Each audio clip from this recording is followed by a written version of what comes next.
So at this point, really, if we are to be honest about it, we are not even talking about something that's oral anymore. Kasi yung sinasabi nilang oral tradition, sacred tradition, pati yun sinulat na din. If Scripture completely equips us, so what's missing? Paul told Timothy something that should settle this question once and for all. Sabi ni Paul, all Scripture is given by inspiration of God and is profitable for doctrine, for reproof, for correction, for instruction in righteousness. Now, dito tayo magfo-focus ngayon sa part na to. That the man of God may be complete, thoroughly equipped for every good work. Okay? Diyan muna tayo mag-focus ngayon. I know that this verse, kung napapansin nyo sa mga videos ko, this verse keeps popping up every now and then, and sinasadya ko yung gamitin. Sinasadya ko yung maging ganyan. Because I want to drive a point. There's something that I want to teach you na hopefully sa mga panahong to, nagigets nyo na. Okay? But anyway, that's 2 Timothy chapter 3, verses 16 and 17. Now, do not miss this English word na ginamit ni Paul dyan sa verse na yan. Ang sabi niya, complete. Okay? Remember that the New Testament, the original manuscript, it was written in Koine Greek. Okay? So let's say na may dalawang Greek-speaking na nag-uusap-usap, and sinabi nung isa, artios. Okay? Yan yung original Greek ng English word na complete. Pag sinabi nung isa, artios, automatic, naiintindihan nung kausap niya na ang ibig sabihin nung nagsabi niyan is fully fit, very capable, sufficient, and nothing lacking. Okay? Of course, medyo kuha naman, captured naman yung mga meaning na yan sa English word na complete, pero mas merong lalim. Okay? Pag sinabing artios, mas naiintindihan natin kung ano ba yung ibig sabihin ni Paul kapag sinabi niya complete. Artios. Okay? Fully fit, capable, sufficient, nothing lacking. And then, si Paul, nagdagdag pa siya, sabi niya, di ba? Thoroughly equipped. Tapos meron pang every good work. Right? Hindi sinabi ni Paul na thoroughly equipped ka for most work. No? Hindi sinabi ni Paul na thoroughly equipped ka for some of the good work. No? Ang ginamit niya ng word, thoroughly equipped ka for every good work. So kapag sinabing every good work, ano yun? Lahat yun. Okay? You are thoroughly equipped to be able to do every, meaning lahat ng good work. Okay? Kailangan ko lang klaruhin yan because the Catholic Church, they teach that written scripture is only half of the divine truth. Okay? Kasi daw, the other half is what they call sacred tradition. Okay? Etong sacred tradition, these are the teachings passed down, and take note, orally, that's very important. That's a very important keyword. Yung sacred tradition are the teachings passed down orally from the apostles alongside scripture. So may nakasulat, pero meron din yung orally, sinasalita. Okay? So, in their view, you need both to get the full picture. Kung gusto mo ng 100% truth, you need the first half, which is the written scripture, or sa mga panahong to, the Bible, and then the second half, which is oral tradition or sacred tradition, so that you can have the full, complete, 100% truth. And ito, based lang sa personal na experience ko personal na encounters ko with Catholics. Kaya sila, pag sinabing, ba't nito tinuturo? Why do you believe this? Why do you practice this? Hindi naman nababasa sa Bible. And the way they usually reason out is, wala nga yan sa Bible, pero kasi nandun yun sa sacred tradition. Yun yung basis namin. Okay? That is why they see no problem in what they teach. That's why they see no problem in what they believe in their practices. Okay? Kasi para sa kanila, wala namang problema. Kasi Wala nga sa Bible, aminado sila doon, pero kasi nandito sa sacred traditions na pinasa-pasa pa yan, wala pa yan sa mga apostles orally. But there's a problem with that.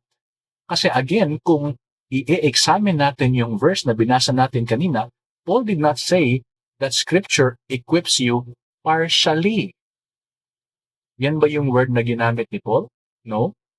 He did not say that Scripture gets you halfway there. No. Hindi yan yung sinabi ni Paul.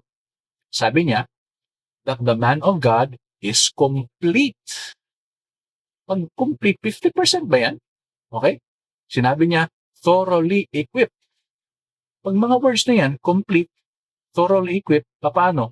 Through Scripture. That's not 50%, di ba? We agree to that. The word complete, that's not 50%. Pag sinabing complete na, ano yun? 100%.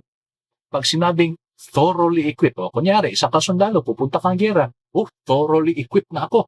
Thoroughly geared up na ako to go to war. Pag sinabing ganyan, may kulang ka pa? Wala. Thoroughly equipped na eh. So it's not talking about 50%. It's not talking about a partial thing. It's talking about the whole thing. And notice, sino yung sinulatan ni Paul dito? Di ba si Timothy? Kaya nga 2 Timothy. The second letter to Timothy, di ba? So ang sinulatan ni Paul dito is Timothy. Ano yung background ni Timothy? Timothy, who already had the teaching of the apostles directly, di ba? Kasi, ganito, para mas maintindihan natin, si Timothy kasi, nabuhay siya during the lifetime of the apostles, naabutan pa niya yung mga apostles. Okay? So, yung mga teachings ng mga apostles, and take note, sa panahong yun, wala pang written na New Testament, wala pang compiled na New Testament, lalo namang wala pang compiled na Bible. So, paano natutunan ni Timothy yung mga teachings galing sa apostles? Okay? Nadinig niya. Oral. Diba? I'm trying to say, yung punto ko is, si Timothy, yung background niya is that meron na siyang oral na mga teachings na nadinig niya mula sa mga apostles, di ba? Kung ganon, bakit pa siya ni-refer ni Paul? Bakit pa siya sinabihan ni Paul na go to Scripture? Kung ano ba? Paul still points Timothy to the Scripture as the thing that will make Timothy complete. Kung ano ba ibig kong sabihin? Si Timothy, meron na siya ng mga oral na nadinig niya mula sa mga apostles. Pero here comes Paul, sinabi niya, Timothy, Scripture is what makes you complete. Scripture is what makes you thoroughly equipped, not oral tradition. Lalo namang, not oral tradition on top of the Scripture. Ang sabi ni Paul sa verse na yan, 2 Timothy 3:16-17, Scripture lang is what makes you complete. Wala na to sa eksena, si oral tradition. Okay? I'm trying to drive a point na kung totoo yung teaching na yan, na kailangan both written scripture and oral tradition, bakit si Timothy meron na siyang oral tradition, so to speak? Diba? Bakit sa written scripture pa rin siya idinadirect ni Paul? Bakit sa written scripture pa rin siya sinasabihan na dun ka sa scripture kasi that's what makes you complete and thoroughly equipped for every good work? Kung di ba? Okay? Now, eto pa, there's this thing that you need to talk about. Eto mga so-called na oral traditions that the Catholics or Catholic friends, they say are being passed down. Eto, nananatili ba yung oral? Hanggang ngayon ba it is still orally passed down from generation to generation? Hindi naman di ba? Matagal yung oral tradition na yan, matagal na ding naging written. Ka ba? It is written now, and eto na yung mga laman in Catholic documents, in Catholic councils.